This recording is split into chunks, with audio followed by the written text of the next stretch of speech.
Hello guys, আসসালামু আলাইকুম। কেমন আছেন সবাই? আশা করি সবাই ভালো আছেন। Welcome back to my channel easy cooking by Zakia. আপনাদের জন্য আজকে নিয়ে এসেছি সবার পছন্দের চিকেন মোমো। এই রেসিপিটি আমি একদম সহজভাবে আপনাদের দেখানোর চেষ্টা করব। চিকেন মোমো সবাই তৈরি করতে পারেন, তারপর আমি একদম সহজভাবে ঘরে থাকা উপকরণ দিয়ে মোমো তৈরি করে দেখানোর চেষ্টা করছি। সম্পূর্ণ ভিডিও সবাই দেখবেন। আশা করি আমার ভিডিওটি দেখে আপনারা সবাই বাসায় নিজে বানাতে পারবেন। আমার চ্যানেলে যারা নতুন ভিডিও দেখছেন অবশ্যই চ্যানেলটি সাবস্ক্রাইব করে পাশে থাকা বেল আইকনটি বাজিয়ে দিন। প্রথমে এখানে আমি 1 কাপ আটা ও পরিমাপ মতো লবণ নিয়ে নিয়েছি।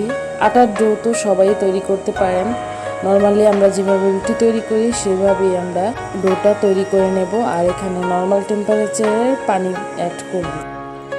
এখানে আমরা পানিটা অল্প অল্প করে অ্যাড করে ভালোভাবে হাত দিয়ে মেখে নেব। আর ঘরে যেভাবে আমরা রুটি তৈরি করতে আটার ডোটা তৈরি করি ওইভাবে আমরা ডোটা তৈরি করে নেব।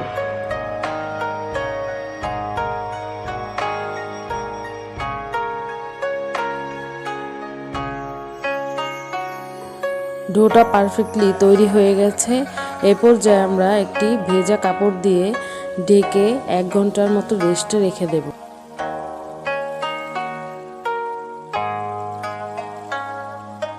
এখন আমরা মোমোর ভিতরে পুরটা তৈরি করার জন্য একটি ব্রয়লার মুরগির হাড় ছাড়া শুধু বুকের মাংস নিয়ে নিচ্ছি। আমি এখানে একটি 1.5 কেজি সাইজের ব্রয়লার মুরগির বুকের হাড় ছাড়া মাংস নিয়েছি। এখন এই মাংসটা আমরা ব্লেন্ডারে কিমা করে নেব। দেখতেই পাচ্ছেন সুন্দরভাবে মাংসটা কিমা হয়ে গেছে।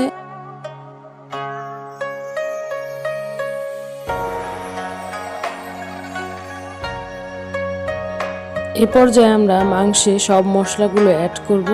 প্রথমে এখানে দিয়ে দেব আমরা স্বাদ মতো লবণ। তারপর এখানে অ্যাড করব আধা চা চামচ সাদা গোলমরিচের গুঁড়া।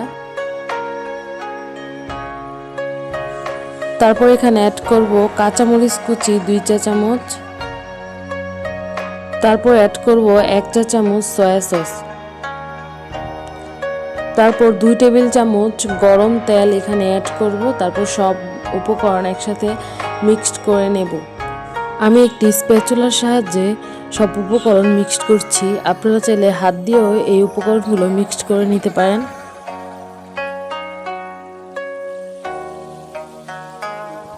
মোমোর পুরটা তৈরি হয়ে গেছে। এখন আমরা আটার ডোটা ভালোভাবে আবার হাত দিয়ে ভালো করে মথে নেব। তারপর ছোট ছোট করে লেচি কেটে নেব।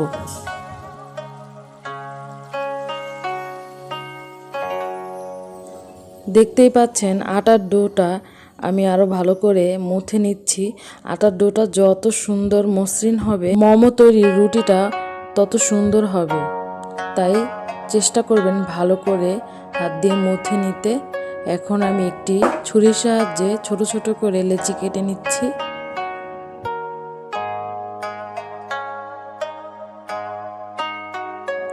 সব লেচি কাটা হয়ে গেলে আমি কিছুটা আটা লেচির উপরে ছিটিয়ে দিচ্ছি যাতে একটার সাথে আরেকটা লেগে না যায়।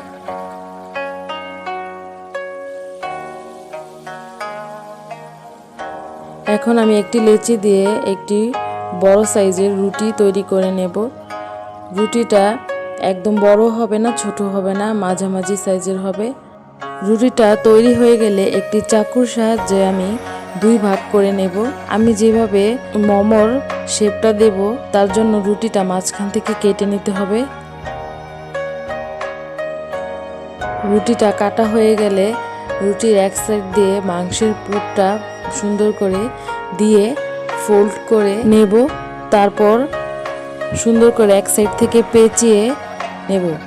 এভাবে আমার কাছে সহজ লাগে মোমো তৈরি করার শেপটা, তাই আমি এভাবেই তৈরি করি। সুন্দর একটি গোলাপের শেপ হয়ে যায়। মোমো তৈরির এই ভাঁজ করার শেপটা অনেকেই অনেক রকম করে করতে পারেন। আমার কাছে এভাবেই সহজ মনে হয়, তাই আমি এভাবেই করি। তারপর আমরা একটি রাইস কুকারে স্টিম করার ছাঁকনিটা নিয়ে ওটার ভিতরে ব্রাশের সাহায্যে তেল ব্রাশ করে নেব। তারপর মোমোগুলো স্টিম করার জন্য স্টিমের ভিতরে নিয়ে নেব। আমি এখানে দুইটি শেপ দেওয়ার চেষ্টা করেছি, একটি কুলি পিঠার মতো আর একটি গোলাপের শেপ। আপনারা চাইলে অন্য শেপও তৈরি করে নিতে পারেন। তারপর আমি 10 মিনিট স্টিম করে নিয়েছি। এখন মোমো তৈরি হয়ে গেছে, এখন পরিবেশনের পালা।